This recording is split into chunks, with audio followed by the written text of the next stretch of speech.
Hola, ¿qué tal? ¿Cómo están? Muy buenas tardes. Bienvenidos y bienvenidas, como siempre, a este curso virtual que lleva por nombre Gestión Prioritaria desde lo local por la infancia, la niñez y la adolescencia.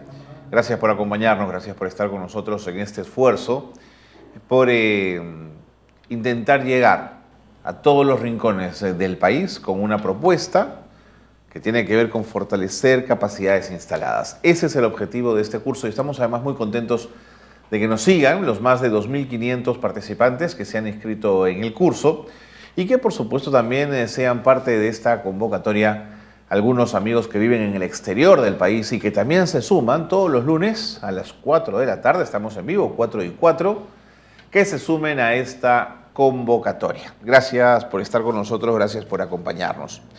Recuerden que esta capacitación llega a través de Salgalú Televisión, de su plataforma en web, llega también a través del canal 18.1 de UCI, Televisión Digital. Búsquenos en la plataforma de Salgalú Capacitación y ahí busque Gestión Prioritaria y podrá encontrarnos con este curso que les ofrecemos. Bueno, la semana pasada abordamos el tema del coronavirus en relación a la salud de los niños. Pudimos hablar con Alexandro Saco, director ejecutivo de promoción de la salud del MINSA, que dio una mirada interesante. Él mencionó que en el 2019 la anemia había disminuido entre 3 y 4% promedio nacional, pero que esta epidemia lo que nos iba a generar era la posibilidad de volver a aumentarla. Y eso para ellos era ir preparando desde ya una estrategia que permita contener en lo posible el aumento de la cantidad de niños y niñas con anemia en el Perú. Luego mencionó que 865 municipios en total son los que han recibido incentivos del MEF para luchar contra la anemia. Y es un número interesante, pero no es un número suficiente. Los distritos en el país superan los 1.800 y podrían recibir estos reconocimientos por parte del MEF a la labor trabajada al desarrollo de trabajo para enfrentar la anemia en sus propios territorios. Finalmente dijo que en marzo la emergencia sanitaria frenó las acciones que el MINSA de alguna manera estaba realizando para poder continuar con la lucha contra la anemia y la desnutrición en nuestro país. También estuvo con nosotros el lunes pasado, lo recordarán ustedes, Marielena Ugaz. Marielena es oficial de Desarrollo Infantil Temprano de UNICEF. Y ella, por supuesto, señaló su preocupación por la inseguridad alimentaria que ha generado la pandemia e hizo una reflexión interesante sobre la necesidad de fortalecer el autoabastecimiento en algunas comunidades a partir de la exploración y de mirar cuáles son las potencialidades naturales de cada una de ellas. Si se trata de una comunidad altoandina, por ejemplo, fortalecer la presencia de auquénidos. Si se trataba de valles intermedios, la posibilidad de fortalecer más hortalizas. En fin, dio una serie de detalles en ese sentido que además están probadas en experiencias en gobiernos locales donde se ha podido disminuir tremendamente los números de niños y niñas con anemia gracias a un trabajo concertado entre el gobierno local, el área de salud, las fuerzas vivas de la comunidad, los empresarios, en fin. Fue bien interesante conversar con Marielena Ugaz sobre este tema. Y luego conversamos también con el doctor Ariel Frisancho. Frisancho reconoció que la emergencia sanitaria está impactando en las familias más pobres, aunque se han entregado canastas y bonos, ¿no es cierto? Es verdad, hay un lema general que dice el COVID nos puede afectar a todos por igual. No es cierto. No es cierto. Las personas más pauperizadas, más vulnerables en situación de pobreza, sin duda van a padecer y padecen ya esta pandemia de COVID-19 de una forma mucho más agresiva, con más vulnerabilidades que otras familias. Bueno, en líneas generales esto fue lo que pudimos conversar el lunes pasado con nuestros invitados. De verdad que fue un programa intenso porque pudimos tener varias miradas, ¿no? Desde la organización internacional, desde el espacio del Ministerio de Salud, desde el gobierno local. Fue realmente una rica conversación la que pudimos tener en ese momento. Bueno, y como todas las semanas, siempre ponemos a disposición de ustedes una pregunta en el foro. La semana pasada lanzamos una pregunta cuyas respuestas ya podemos compartir con ustedes. La pregunta fue: ¿qué podrían hacer los gobiernos locales para evitar que se incremente la desnutrición y la anemia en los niños? Y aquí tenemos algunas de las respuestas. Vamos a mirar este foro. Por ejemplo, Ana María Mera desde Chiclayo escribió y dijo: estimada coordinadora pedagógica, soy coordinadora del Servicio de Educadores de Calle del INAVIF, con sede en Chiclayo. Con mucha preocupación le escribo por los niños, las niñas y adolescentes de nuestro servicio, quienes lamentablemente no pueden acceder a la plataforma virtual por carecer de herramientas tecnológicas mínimas. Era una de las preocupaciones, el tema del acceso a salud y educación a partir, ¿no es cierto?, de la presencia del COVID-19 y que no todo el país esté realmente cubierto de una fibra óptica necesaria o de la imagen satelital necesaria o de la cobertura satelital necesaria, como querramos llamarlo, para poder tener acceso a conexiones virtuales. Seguimos compartiendo el foro. Tengo más respuestas a esa pregunta. Por ejemplo, la coordinadora pedagógica de Lima dice: no se olviden, hoy tenemos una nueva sesión del curso a las 4. Bueno, esto es muy actual, esto es de ahorita, así que muchas gracias por haber pasado la voz. Aquí mis compañeros me están ayudando a encontrar las respuestas de la semana. Deli, por ejemplo, dice: se bajaría la anemia dándoles una alternativa para ayudarles a complementar el plan multisectorial de lucha contra la anemia del gobierno. Los regionales pueden cooperar, aparte del plan en marcha, pueden cooperar también con el desarrollo de biohuertos, justo lo que les contaba hace un ratito, ¿no? Se puede sembrar espinacas, se puede repartir en los centros de salud. Hay formas, el asunto es mirar lo local. ¿Qué hace? ¿Qué se hace? ¿Qué se produce en el espacio local que se pueda triplicar o cuadruplicar para poder abastecer a todos quienes necesiten la proteína, los nutrientes necesarios para poder enfrentar la pandemia de COVID-19, entendiendo además cómo enfrentar la anemia? Es un asunto, por ejemplo, la proteína animal es una proteína que es mucho más rica que la vegetal, que va a atacar más rápido el tema de la anemia. Por lo tanto, habría que pensar sí en lo verde, pero también en la proteína animal. Ahí hay esfuerzos de gobiernos locales, por ejemplo, que han hecho trabajo extraordinario en la diversificación de tipos de cuis. Y si el cuy era pequeñito así, gracias al trabajo de innovación en la comunidad y de prueba, error, en fin, ahora tienen unos cuyos que abastecen a una familia completa. Y esto gracias a un trabajo coordinado. Vamos con un último comentario en el foro. Gracias a todos por escribir y además recordarles que para poderse llevar la acreditación en este curso es necesario la participación activa en este foro todas las semanas. Quiero leerles lo que nos dice Juan Miguel. Juan Miguel nos escribe desde Chiclayo, él es docente, escribió el 31 de mayo, el domingo. Desde mi experiencia considero que los gobiernos locales deben hacer seguimiento en los hogares, donde pueden empadronar a los niños de 0 a 10 con la finalidad de coordinar con los puestos de salud y se realice el control efectivo de la anemia. El trabajo intersectorial, como menciona Juan Miguel, es clave. Es decir, si por ejemplo el personal de salud que visita puerta a puerta tiene una tablet y en esta tablet pone los datos de la familia y del niño con anemia y eso llega al puesto de salud y puede ser leído por el médico responsable del tema o los responsables en salud del tema y ya saben en qué casa está, en qué lugar está y se puede trabajar articuladamente. El asunto es que a veces la articulación a nivel del Estado es muy compleja. Aún tenemos esos viejos ribetes, esa vieja forma de entender el Estado en compartimentos estancos, cada uno en su lugar, y poco a poco esa idea se va desmenuzando, se va viniendo abajo. No puede ser que trabajemos en nuestras áreas y no conversemos, no articulemos. Gracias a todos, de verdad, a todos por ser parte del foro, por haber participado de por haberse sumado con sus opiniones y sus puntos de vista. Quiero dejarles o comunicarles la pregunta de esta semana. Como han visto ustedes, ya ha sido respondida parcialmente también en nuestro foro.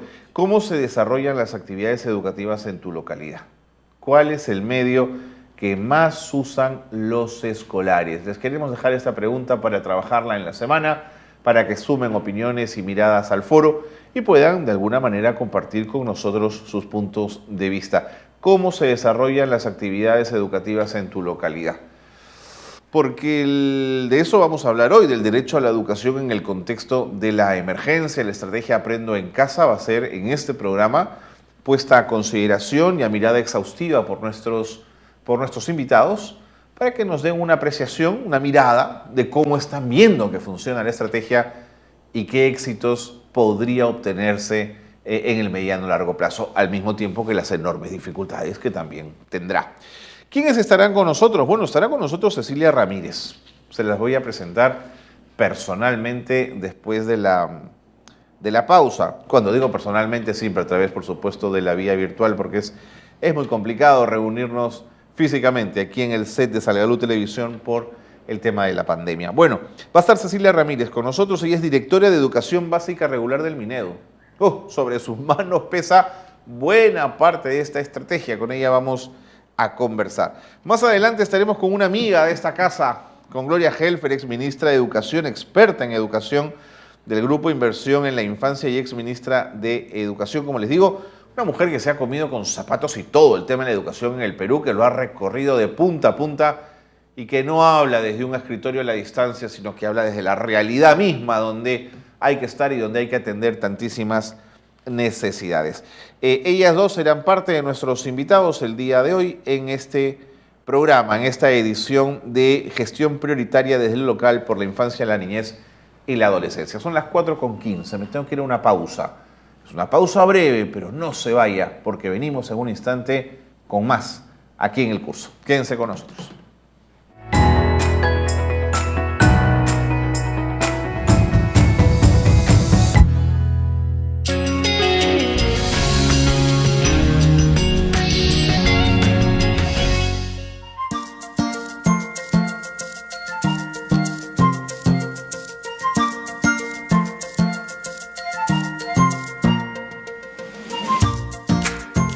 martes, miércoles y viernes estamos con nuestro programa especial Desde Casa con la Infancia y la Niñez en el Corazón. A las 4 de la tarde transmitiremos a través de Salgalú Televisión, Inversión en la Infancia.net y UCI Televisión, canal 18.1. No te lo pierdas.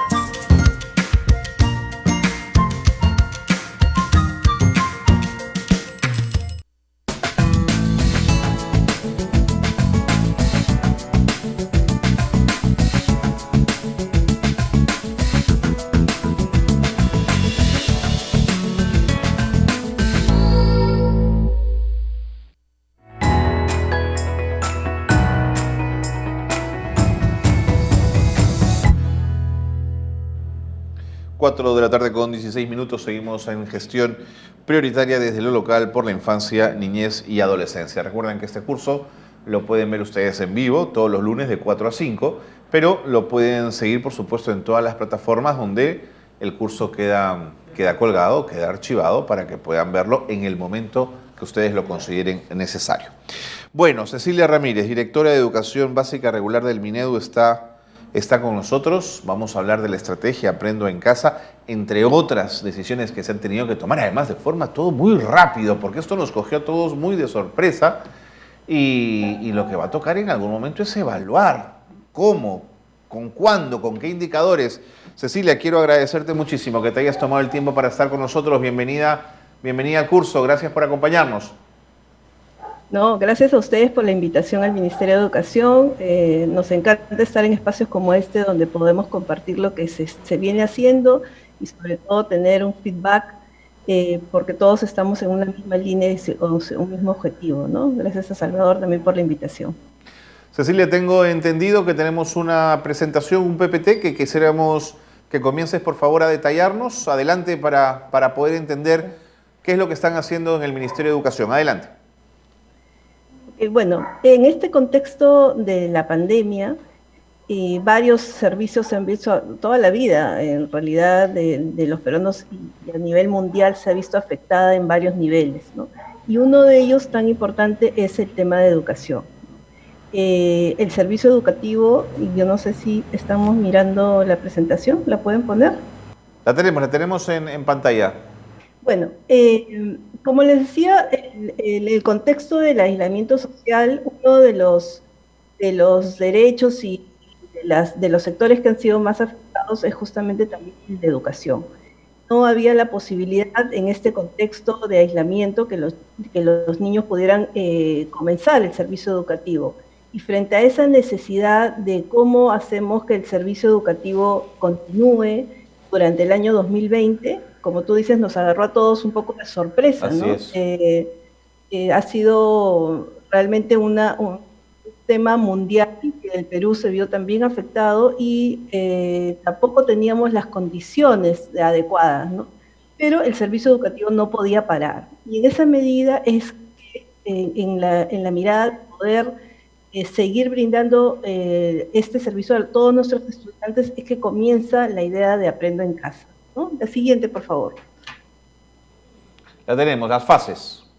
Sí. En un primer momento, la idea fue que comenzábamos a trabajar en una mirada que iba esto a durar 15 días, casi un mes, en donde el servicio educativo primero se suspendió, ¿no? Teníamos todo preparado para el inicio de clase para el 16 de marzo, pero en medio de este tema del aislamiento se suspendieron las clases y entramos a una fase dentro de Aprende de Casa de procurar qué orientaciones dábamos a los estudiantes, a las familias, para poder asegurar el bienestar socioemocional de nuestros estudiantes y sus familias en este contexto, ¿no? Luego se pasó, eso fue del 16 al 30 de marzo, y luego el 6 de abril se decide iniciar el servicio educativo que había sido suspendido en las escuelas públicas y en las escuelas privadas había tenido una semana o dos de implementación, se decide empezar el servicio educativo a nivel remoto. Y así es como comenzamos con una segunda fase del Aprendo en Casa, muy acotado y muy relacionado al desarrollo de la ciudadanía y competencias que tienen que ver con el desarrollo de la ciudadanía y el desarrollo socioemocional. Y luego fuimos a una tercera fase de más articulación con lo que se publicó en la resolución ministerial del 093, donde se dan orientaciones pedagógicas para la educación remota, ¿no? Y aquí estamos saliendo, siguiente por favor. Aprendo en Casa es una estrategia, siguiente, ¿sí? La tenemos, sí. Ok. Aprendo en Casa, como aquí está, es una estrategia nacional de educación a distancia con este fin de mantener y poder dar continuidad al servicio educativo, y hemos salido con experiencias de aprendizaje que han sido organizadas por niveles, grados y modalidades y que están brindando a los diferentes estudiantes, no solo de la educación básica regular, sino también de la básica especial y básica alternativa, es decir, a todos los estudiantes del país se están beneficiando y estamos llegando por 3 canales. La web, una plataforma en web que se creó para esto, luego comenzamos con radio y finalmente salimos con televisión, y además de esto tenemos que mencionar que los WhatsApp, los mensajes de texto han sido de mucha ayuda para llegar a los diferentes actores, a los estudiantes, a sus familias y también a docentes, especialistas y directores. A esto se ha agregado la idea de poder llegar, cómo llegamos a estas zonas que están más alejadas, Claro. ¿no? Y en esas más alejadas, porque estábamos viendo que no llegábamos a brindarle el servicio a todos por la falta de conectividad. Las brechas en nuestro país son demasiado profundas y eso suscitaba que un grupo importante de estudiantes no estuvieran teniendo acceso a la estrategia, ya sea porque no tiene internet o porque no tiene electricidad, etcétera, ¿no? O los implementos. Y entonces es como se han agregado 2 elementos más a la estrategia. Uno tiene que ver con la repartición de textos o materiales educativos que se ha comenzado a repartir a nivel de todo el país, dando prioridad a las zonas más complicadas, más alejadas y donde justamente la conectividad es muy baja. Y en estas zonas se ha comenzado a repartir a través de Warma, junto con ellos la alimentación, y también hemos logrado repartir los cuadernos de trabajo. que realmente es paradójico, porque este año ya los teníamos en Claro. casi al 90 y tanto % de las escuelas, habíamos logrado que las condiciones que siempre hemos soñado, tengan las escuelas sus materiales antes que comiencen las clases, se había logrado este año. Claro. Y bueno, ahí está el material, y entonces lo que se decide en un segundo momento es, este material tiene que llegar a los estudiantes, y es donde nos encontramos abocados en este momento, dando prioridad a las... De acuerdo. Cecilia, entendiendo las fases que nos has mencionado, tengo la sensación, tú me corregirás, que hay un peso muy grande puesto en la socialización del niño, sin olvidar lo educativo, por supuesto, pero entiendo que la socialización es algo que estaba en la apuesta de continuar con el servicio educativo. Sí, esa apuesta fue desde el inicio, antes incluso que comenzáramos las clases virtuales, remotas, formalmente. Ya desde la primera fase la idea ha sido muy fuerte. Lo que tenemos que asegurar es el bienestar socioemocional y el desarrollo socioemocional de nuestros estudiantes. Y ese, perdón, ha sido el lema, y si quieren lo que ha impulsado todo el trabajo, que sigue haciéndolo en las siguientes fases también. El desarrollo de las competencias tiene que ver con el desarrollo socioemocional de nuestros estudiantes, es la prioridad en todo este trabajo.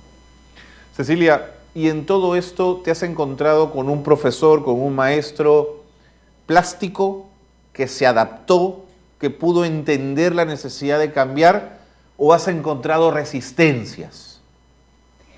A ver, yo creo que para todos ha sido complejo el podernos adaptar, ¿no? Ha sido y sigue siendo un aprendizaje a todo nivel. Nuestras autoridades, nuestros especialistas en el Minedo, en las regiones, los directores de escuela, las mismas familias y los estudiantes nos estamos adaptando. En esa adaptación los docentes han sido claves, ¿no?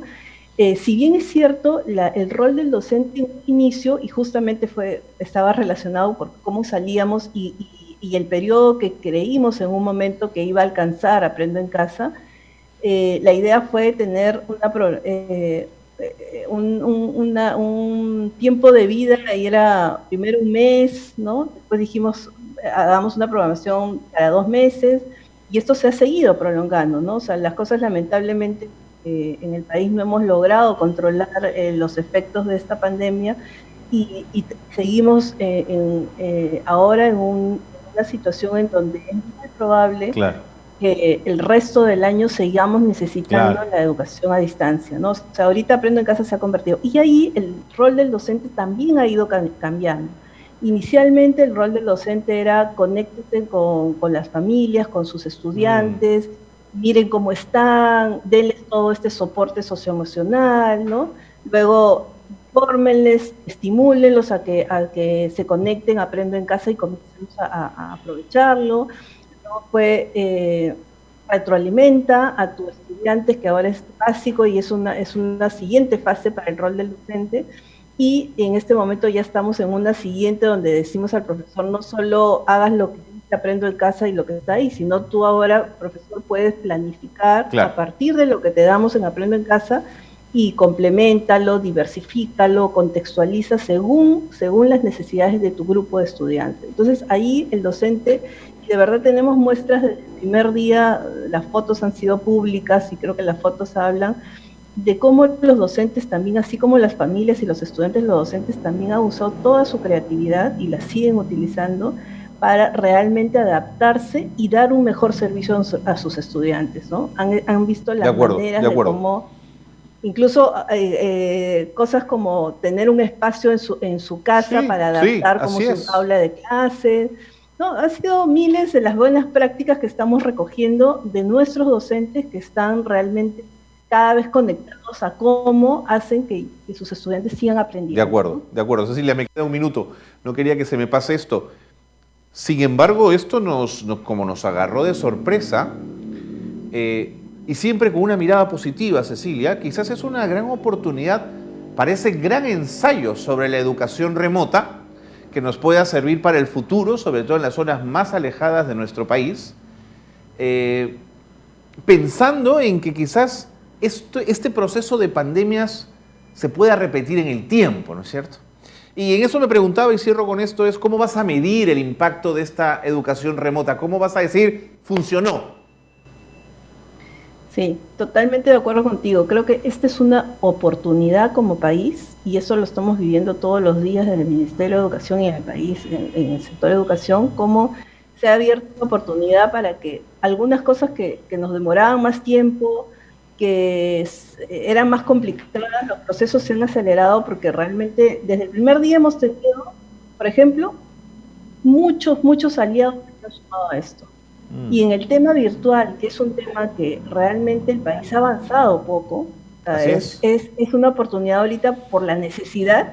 La necesidad está haciendo que vayamos más rápido todavía y más creativamente. Así es, ¿no? Es verdad. Eso es lo que tenemos que hacer, aprovechar la oportunidad, y en eso estamos, ¿no? Por eso también se están agregando, y si ven en el gráfico, está el tema de tablet. Claro. Porque el tema de tablet es una oportunidad para nosotros para llegar a esas zonas más alejadas y asegurar que ningún estudiante se quede sin que llegue el servicio educativo a ellos, ¿no? Entonces, en esa línea, el poder evaluar, aprendo en casa, y en realidad la estrategia, nosotros decimos de educación remota, porque realmente no solo aprendo en casa, o sea, hay escuelas públicas y privadas que podrían estar usando algunas otras cosas más agregando, o sea, por eso decimos, es nuestra estrategia de educación a distancia. Esto tiene que ser medido, y tiene que ser medido en varias fases. Ahora estamos recogiendo información de la accesibilidad, claro, de cuánto están accediendo, claro, es una primera fase, pero luego se están diseñando varios indicadores que nos ayuden a ir ajustando. Incluso el tema de tablets van a tener indicadores precisos para saber si las plataformas que vamos a utilizar, la manera como se está organizando en las tablets, material para los estudiantes, van a tener un impacto en los aprendizajes de nuestros estudiantes, ¿no? Entonces, el poder evaluar esta fase, no solo el resultado final, que a veces con el resultado uno dice, pues, evaluó, o sea, aprendió o no aprendió, pero yo creo que más allá de eso, tenemos que evaluar y dar todo el proceso, porque esto nos tiene que llevar hacia mejoras en vista de los siguientes años, porque como tú dices, no sabemos cuándo va a regresar. A la presencialidad, y no sabemos si va a venir otra pandemia parecida a esto. Entonces, esta vez ya no nos pueden desprovistos. O sea, tenemos que asegurarnos que esto que hemos avanzado siga mejorando y se quede durante el tiempo. De acuerdo, porque si llegáramos a la presencialidad, la educación a distancia, y lo que se puede hacer a distancia con los estudiantes, complementa bastante bien los aprendizajes de nuestros estudiantes. Cecilia, quiero agradecerte mucho, que el tiempo nos ganó. Un abrazo muy grande y muchísima suerte en todos estos esfuerzos. Hasta la próxima, Cecilia. Un saludo gracias, hasta luego. Cecilia Ramírez, directora de Educación Básica Regular del Ministerio de Educación, estaba con nosotros. Esa última parte central, ¿no? Esta es una oportunidad también. Una oportunidad, a ver, cómo fortalecemos la accesibilidad, funciona o no funciona la educación a distancia, educación remota, en qué impacta, en qué no. Este es el momento. Midiéndolo bien, podremos saber en el futuro si sirvió o no sirvió. Gracias a Cecilia Ramírez por su participación en el curso. Vámonos a la pausa, 4:32. No se vayan, regresamos con más.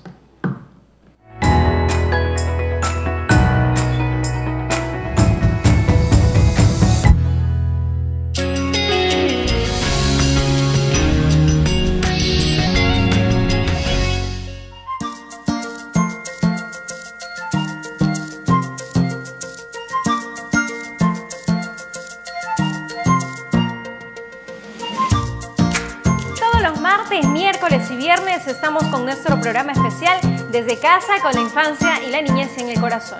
A las 4 de la tarde transmitiremos a través de Salgalú Televisión, inversioninlainfancia.net y UCI Televisión, canal 18.1. No te lo pierdas.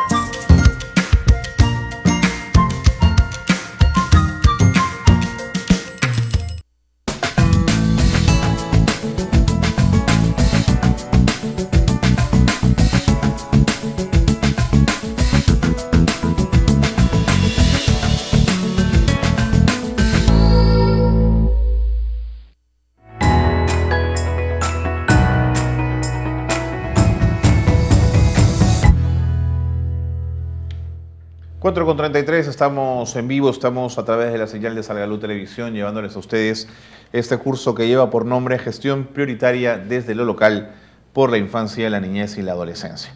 En nuestro bloque anterior hemos conversado con Cecilia Ramírez, directora de Educación Básica Regular del Minedu, que nos hablaba un poquito de la estrategia desarrollada por el Ministerio de Educación para enfrentar rápidamente una situación que se venía compleja, como fue como es la de la pandemia de COVID-19.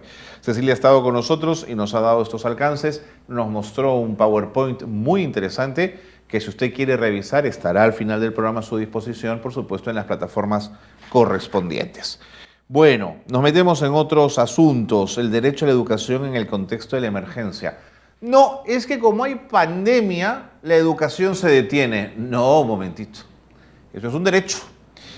Gloria Helfer, una amiga, una profesional a carta cabal intelectual, por supuesto, ex ministra de Educación, está con nosotros para hablar justamente de este derecho a la educación en el contexto de la emergencia. Gloria, ¿cómo estás? Siempre es un gusto conversar contigo. Bienvenida.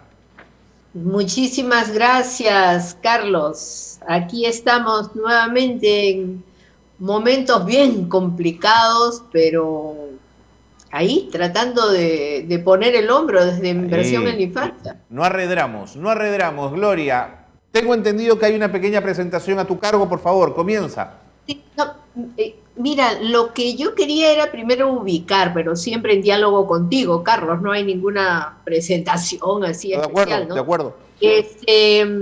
Lo que yo quería primero que nada decir, acabo de escuchar a Cecilia, he seguido esto, y mira, aquí tenemos que ver qué cosa es lo que cada uno puede hacer.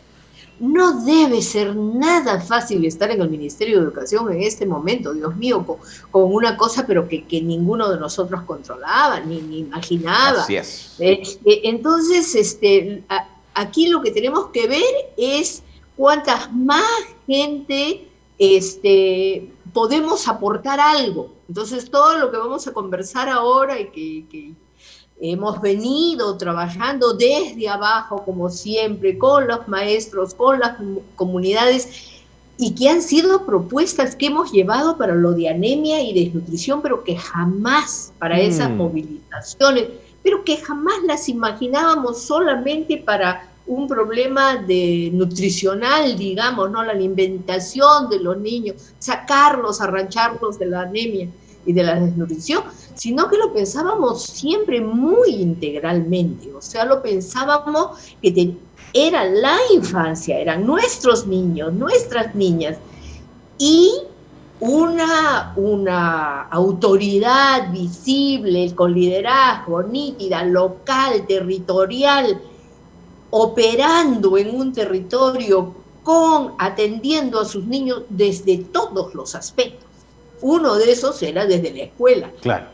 Increíblemente buena como base de operaciones para todo, pero tenía que intervenir el sector salud y tenía que intervenir la producción local para ver la seguridad alimentaria y tenía que ver el saneamiento y el agua limpia y la provisión de agua para los niños, y no solamente los niños y las escuelas, para las familias, y tenía que verse el aspecto de seguridad de esos niños, que no los violenten, que no los maltraten. Entonces, si tú ves, ese era el operativo, vamos a pasar, esa era la vista, si quieres, no es un PowerPoint, es solamente un gráfico. De acuerdo. Sí.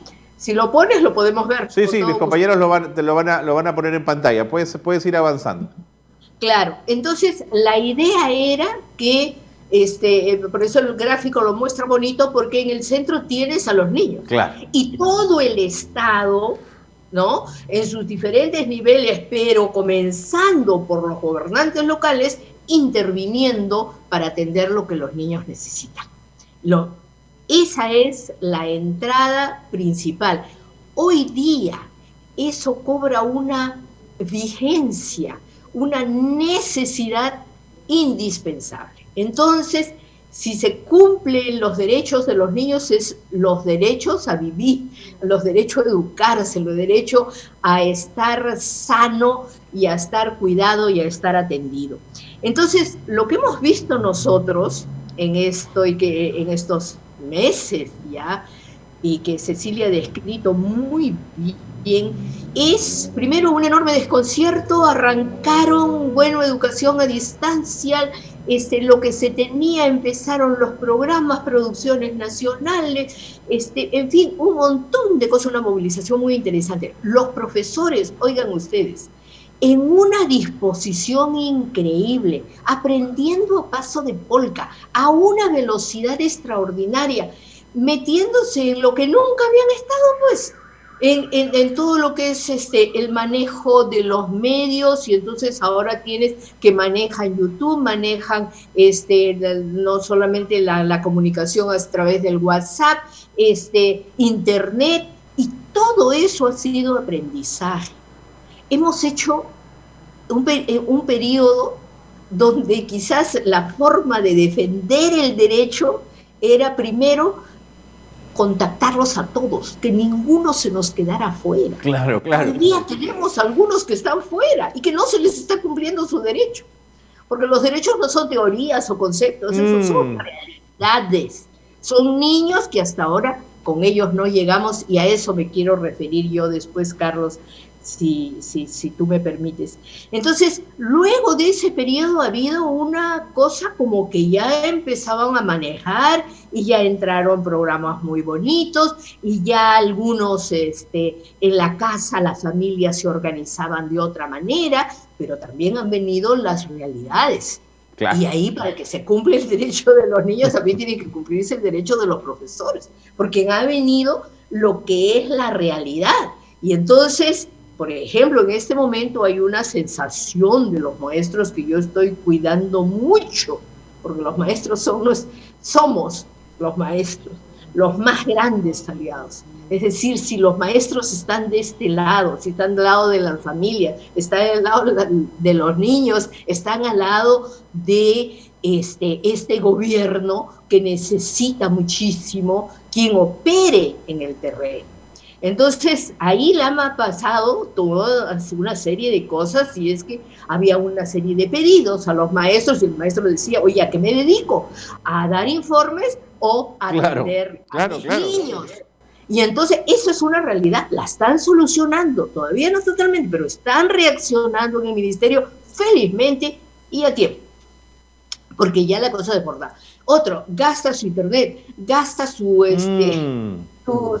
celular, gasta todos sus créditos. Y entonces ahí tenemos que ver cómo tiene que solucionarse. Nosotros estamos proponiendo un bono especial para maestros para poder cubrir todos los gastos en comunicaciones, pero es que es fundamental, tú no puedes poner a los maestros que se pongan en este momento de sus pocos recursos, ¿no? A contribuir con eso. Y entonces ahí esa es la realidad concreta.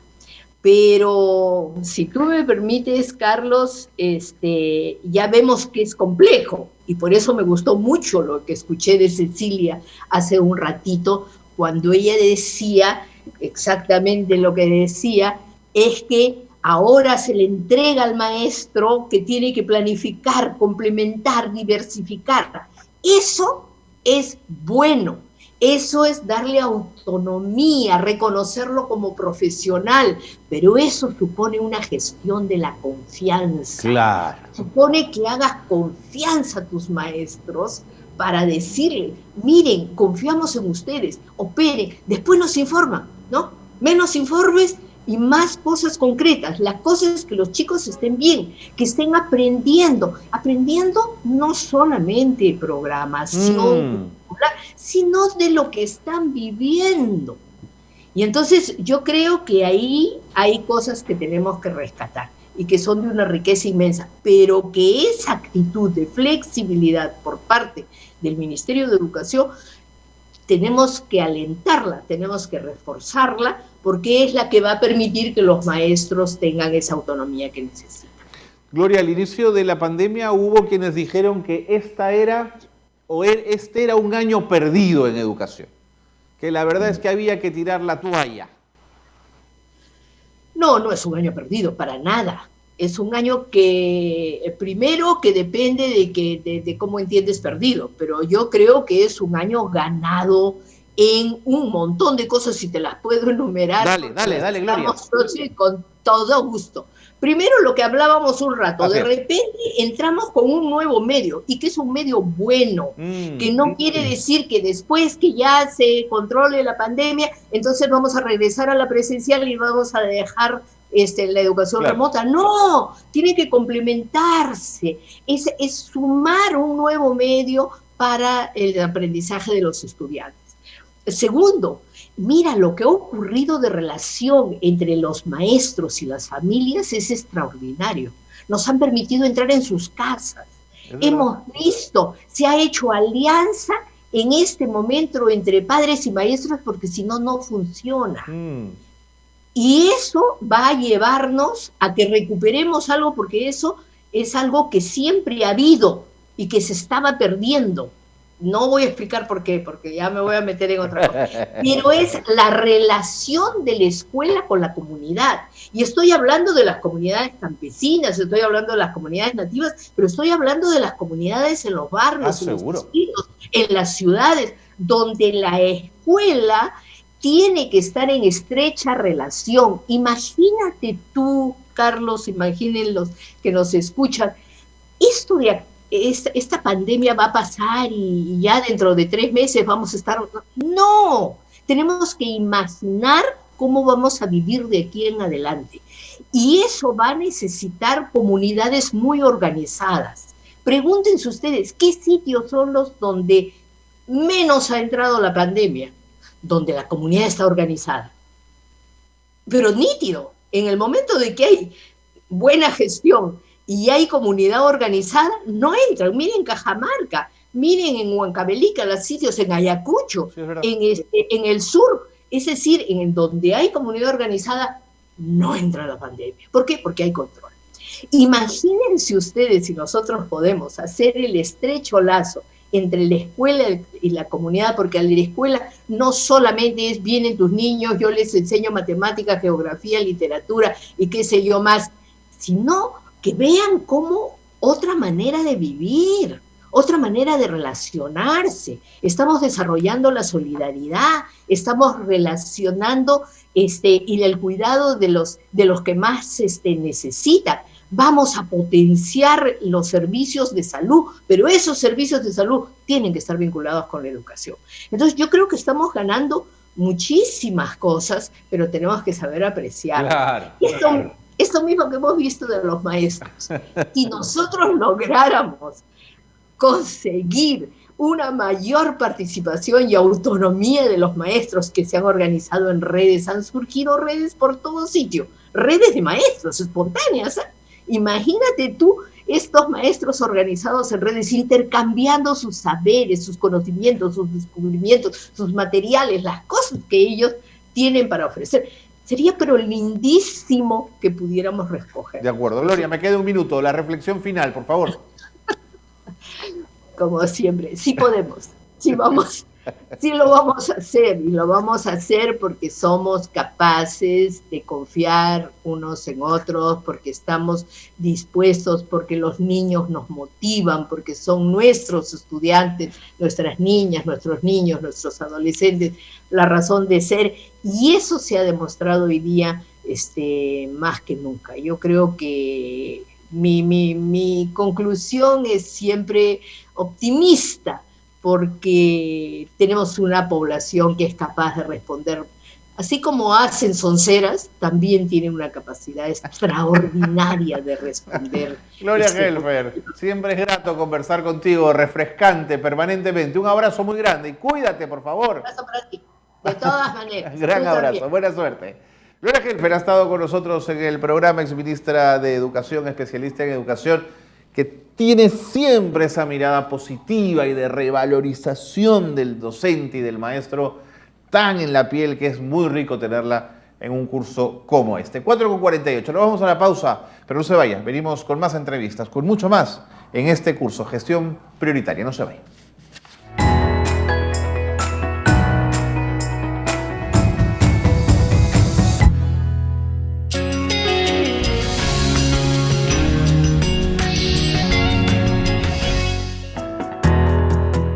El fortalecimiento de las capacidades, habilidades y destrezas entre los diferentes niveles de gobierno, principalmente desde la gestión local, para su articulación en el territorio es fundamental.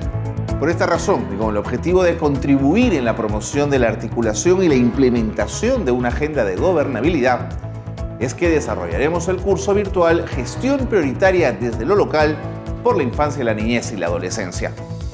Este curso está dirigido a gestores y administradores de gobiernos locales, de organizaciones sociales, a operadores de justicia y a personal involucrado en general en programas de infancia y niñez. Estaré con ustedes de 4 a 5 de la tarde y durante 15 semanas podrás acceder a la programación e interactuar abiertamente con expositores y panelistas nacionales e internacionales en el tema.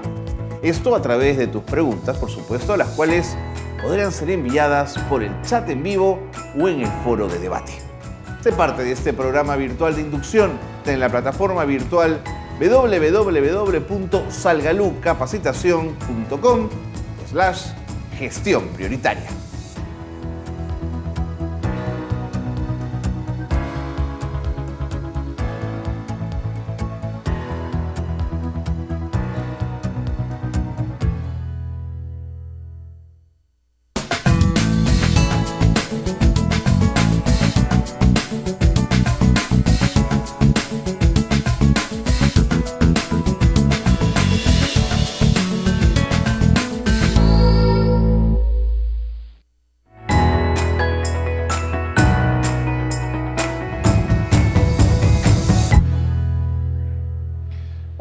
Con 50, esto es Gestión Prioritaria desde lo local por la infancia, la niñez y la adolescencia. Gracias por acompañarnos.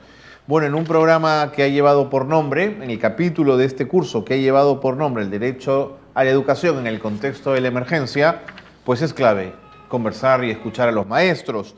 Quiero presentarles a Marta Camargo, especialista en educación inicial de la UGEL de Chanchamayo, quien a través de un video nos ha contado su experiencia. Adelante.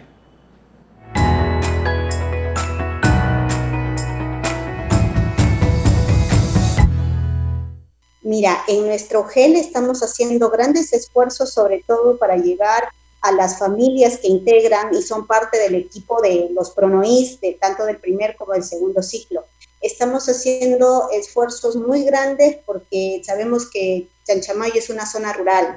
Entonces estamos viendo todos los mecanismos que tenemos a la mano para poder llegar, pero esencialmente lo estamos haciendo a través de los canales de televisión, a través de las ondas de radio y también a través de los medios informáticos que tenemos como celulares, mensajes de WhatsApp, mensajes de texto, llamadas telefónicas. Estamos haciendo uso de todo lo que tenemos a la mano para poder comunicarnos con las familias y con los niños. Yo veo que los docentes están haciendo un gran esfuerzo para llegar a cada una de las familias. Las dificultades más grandes que tenemos es el acceso a las zonas rurales, a las zonas que están más alejadas.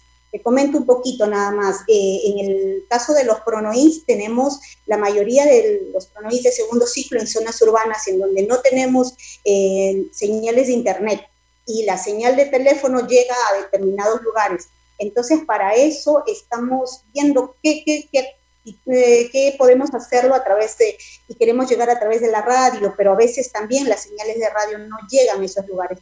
Creo que la mayor dificultad con la cual nos enfrentamos todos es el acceso a los medios de comunicación y al internet. Nuestras municipalidades pueden hacer mucho por apoyar a los maestros en estas zonas.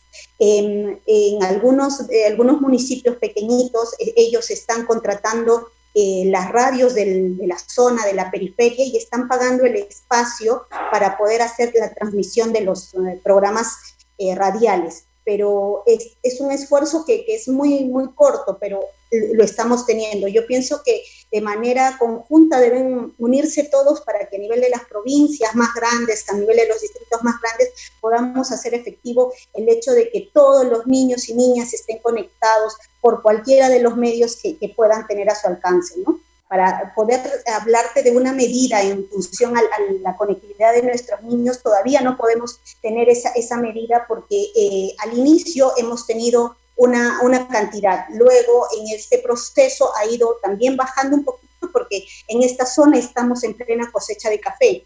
Entonces, cuando hay cosecha de café, generalmente las familias se retiran a las chacras para poder hacer esa cosecha y poder tener algunos otros ingresos.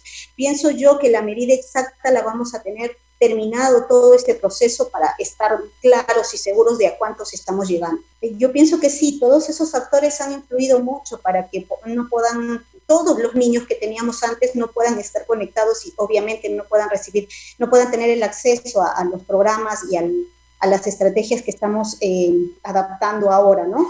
Pienso yo que es todo un proceso que nos ha tomado a todos de sorpresa, pero que en la medida que pasan las semanas tenemos que ir viendo qué estrategias poder ir adoptando para que al final podamos llegar, si no al 100%, a un 90% de toda la población estudiantil, ¿no? Son días, son tardes, son noches que todos nosotros invertimos para poder llegar a las familias, para poder llegar a nuestros hogares, a nuestros niños, y decirles que estamos aquí haciendo nuestro mejor esfuerzo para poder acompañarlos durante este tiempo tan difícil para nosotros.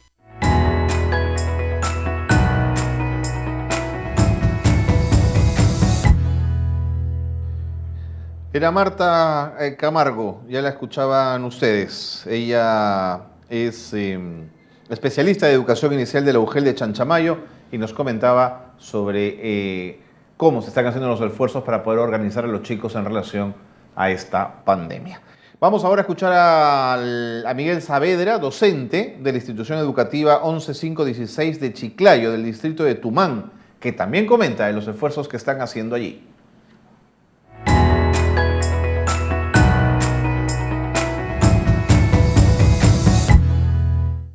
A partir del distanciamiento social, de la emergencia que dictaminó el gobierno, lo que estoy haciendo es un trabajo remoto a distancia, utilizando el celular en lo que corresponde al WhatsApp.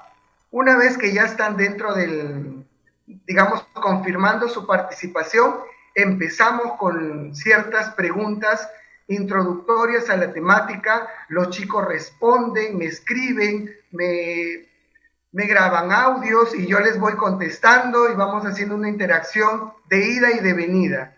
También es importante mencionar que todo el itinerario que vamos haciendo tiene una pauta metodológica que en este caso yo la trabajo a partir de la Estrategia Nacional Aprendo en Casa. Empezamos de los 38 que tengo matriculados en cuarto grado F, me ingresaban 20 niños. Una situación es porque es un colegio que queda en una zona de pobreza, no es pobreza extrema, pero hay pobreza, entonces a veces el medio económico no hay como para que puedan hacer una recarga. Sin embargo, se han pasado la voz y hacen unos esfuerzos considerables y hoy por hoy ya estamos en la 8ª semana y tengo más del 70% que hace un total de 28, 29 niños y hasta a veces llego a los 32 en una clase como la que se participa a diario. Todas las familias están en la casa bastante tiempo, entonces yo sí considero que ha aumentado muchísimo la participación. Ahora se pueden enterar qué procesos realizan sus hijos, pueden ellos mismos formar parte de este aprendizaje colaborativo y una evidencia que tengo de eso son los videos que me pueden grabar, porque el Estado lo que está haciendo ahorita en nuestro sector es que la familia comparte el aprendizaje, que no solamente sea el estudiante. Entonces ellos se organizan, por ejemplo, han hecho un debate, han hecho experimentos, han producido, por ejemplo, un collage familiar, han hecho un domingo de familia, han programado actividades como karaoke, como un juego divertido.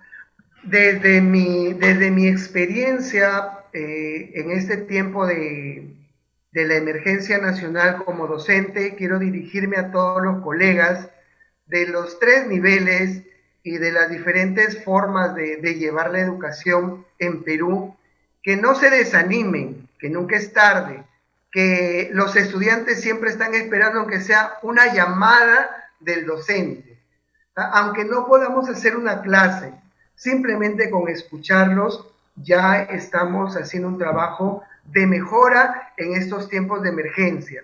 Es importante que todos los maestros que estamos ahora guardando distanciamiento social, no dejemos de investigar, no dejemos de leer, no dejemos de interpretar y de escribir las cosas que vamos realizando, porque una vez terminada la pandemia, lo que vamos a hacer es tener que retroalimentar, conversar con nuestros estudiantes, cómo les ha ido y qué han podido aprender en este tiempo que no nos hemos visto físicamente.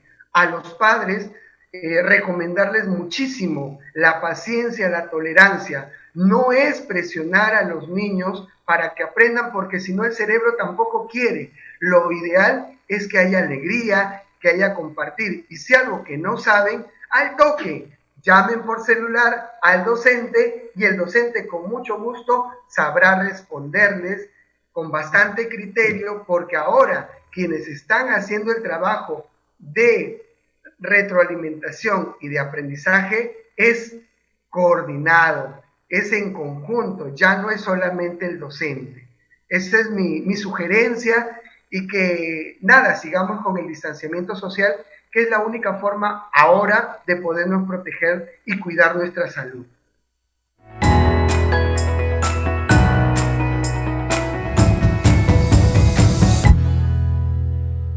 Ahí estaba el profesor Miguel Saavedra, que ha conseguido que el 70% de sus chicos estén conectados permanentemente con él. Gran esfuerzo el de nuestros maestros y maestras en todo el país. Bueno, ¿y qué dicen los chicos? Marcela Gárate Villarreal es estudiante del 4º grado de primaria del Colegio André Malraux y tiene cosas que decir. Adelante.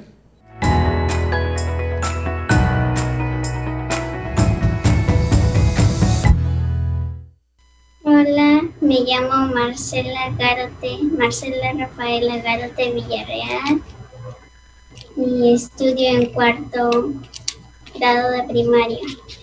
Me contacto con mis profesores por manera virtual por Classroom y si tengo alguna duda les escribo por el chat o levanto la mano. Tengo una compañera que tiene problemas de internet y no puede participar por las clases de distancia.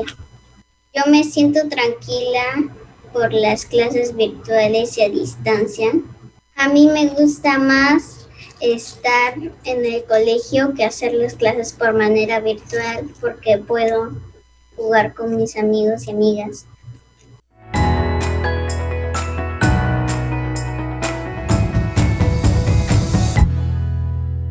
Ahí estaba la pequeña Marcela Gárate Villarreal del Colegio André Malraux, quien daba también sus opiniones en relación a cómo están pasando los chicos esta pandemia.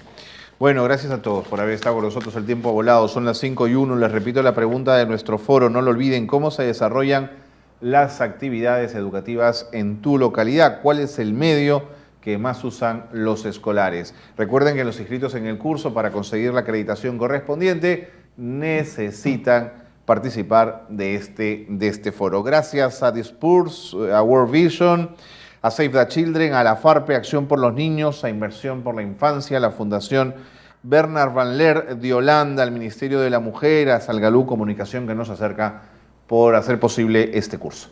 5:02. Muy buenas tardes a todos.